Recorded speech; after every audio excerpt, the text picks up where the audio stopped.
Hello, my perfect Pisces, and welcome to your moon reading. This is just a general reading, so please do take what resonates and toss the rest. Also, if you haven't had a chance to check out your other readings on my channel, please do so. I'd greatly appreciate it. Anything you would like to comment would be really appreciated as well. I'd love to hear your thoughts and opinions on this, if it does resonate with you, etc. Don't forget to like, subscribe, share, all that other great stuff, and hit that notification bell because I will be putting up abundance type readings very soon, which will kind of cater towards wealth, finance, all that kind of stuff, and who doesn't want to know about that. Otherwise, we'll be getting into this moon reading here. It's a 7-card circle. We do have a lunar eclipse as we approach the Halloween holiday, so pretty exciting stuff, but let's get started. Your first card here is indicative of kind of what you're facing or what situation you're in. Second card is what got you into that situation. Third card is what is kind of keeping you in the situation.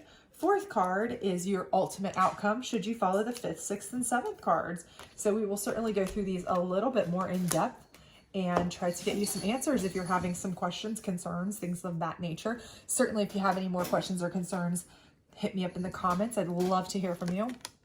Right now I see pleasure as your condition, okay, or situation. And for some of you, this may mean that you are very pleasurable, you know, you're happy, you're finally, you know, getting a break.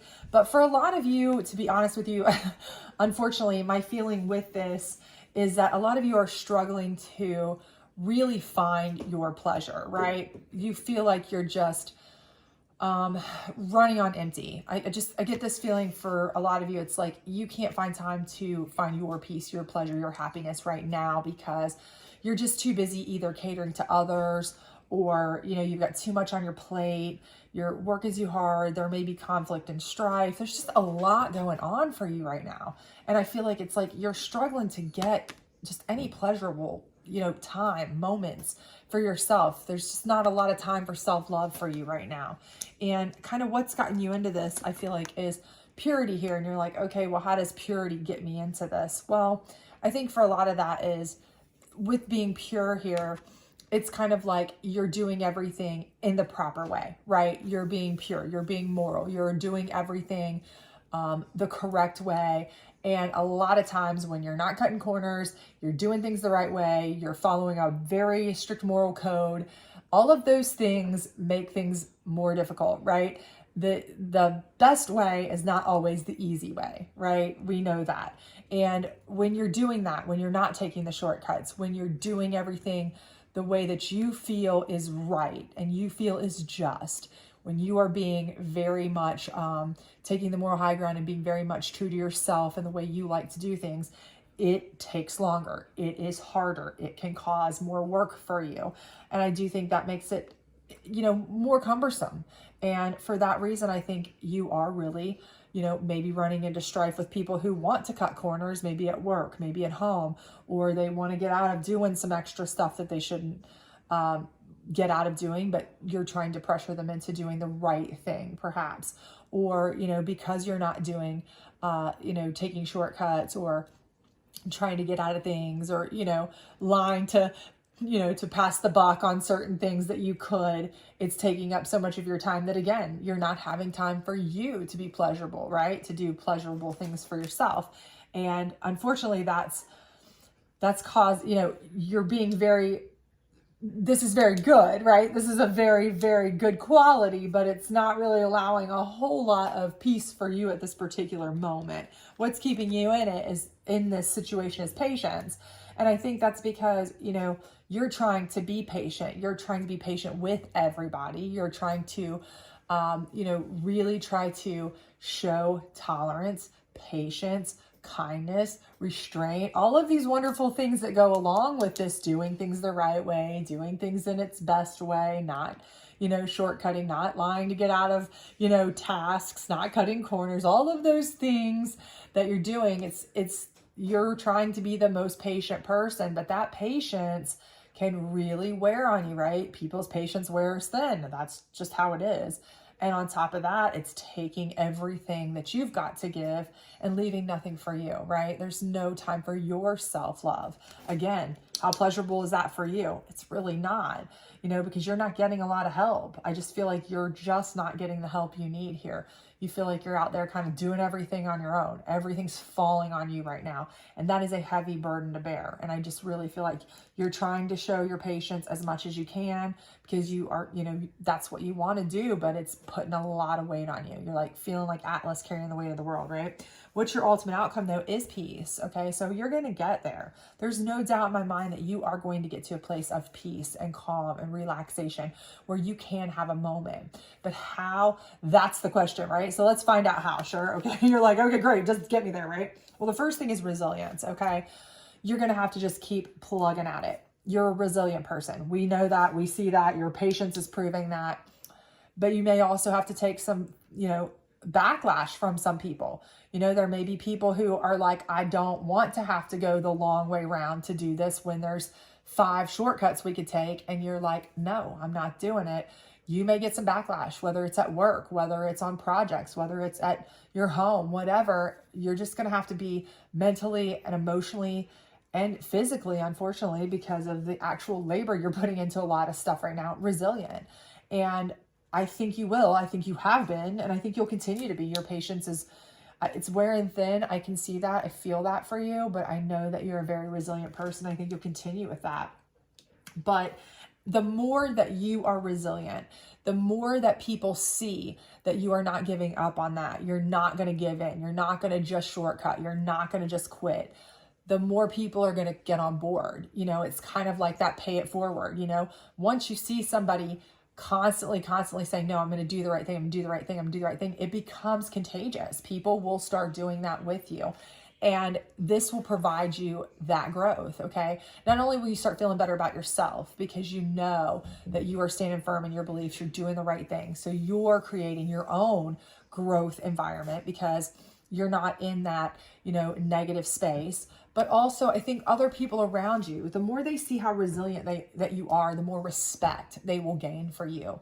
It may take a while. Not everybody is going to see that. And there's going to be some who are like, who cares? Why would you beat yourself up and keep taking hits like that and keep working yourself to the bone like that? Why? When you could just, do this, lie about that and get out of that, cut corners on this, yada, yada, yada. There's always those people.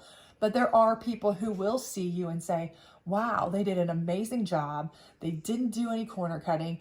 I applaud their effort. I see what they're doing, and you may get a lot of, feedback that's positive for the work you're doing, for the effort you're putting in, whether it's from family, friends, coworkers, whatever. And this is going to allow for your growth, okay? Because people will recognize it.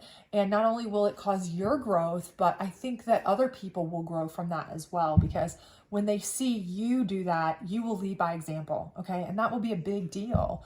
It may just be your children that you're trying to show the example to, maybe coworkers, maybe friends. But I think if you just help one person to kind of see, hey, doing the right thing matters, doing the right thing and in the best way is going to pay off in the long run. And they see that and they learn that lesson. It's going to be growth for everybody. So I do think that's going to happen.